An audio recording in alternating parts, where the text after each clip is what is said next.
સણોસરાથી Gariadhar road પર ગેરકાયદેસર ચાલતા ખનીજ ભરેલા વાહનો તંત્ર માત્ર મૂક પ્રેષક બની આ ખાડા કાન કરી રહ્યા છે। સિહોર તાલુકાના સણોસરા ગામથી ગારિયાધાર રોડ પર ભૂમાફિયાઓ દ્વારા બેફામ ખનીજ ચોરી કરી ઓવરલોડ ખનીજ વહન કરીને ખુલ્લામ મોટા ડમ્પર લઈને પસાર થઈ રહ્યા હોવાનો વિડીયો સોશિયલ મીડિયામાં વાયરલ થયો છે। સણોસરાથી ગારિયાધાર રોડ ઉપર દરરોજ અનેક ડમ્પર અને ટ્રેક્ટર દ્વારા ગેરકાયદેસર રીતે ખનીજ ચોરી થઈ રહી છે।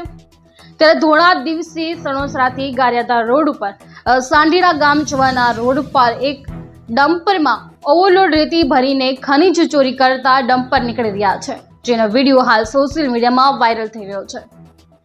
ત્યારે સણોસરાથી ગારિયાધાર રોડ ઉપર ચાલતા ગેરકાયદેસર ખનીજના બેફામ વાહનને ઉચ્ચ અધિકારીઓ દ્વારા ખનીજની ચોરી અટકાવવામાં નથી આવતી, જેને કારણે સરકારની તિજોરીને કરોડો રૂપિયાનું નુકસાન થાય છે।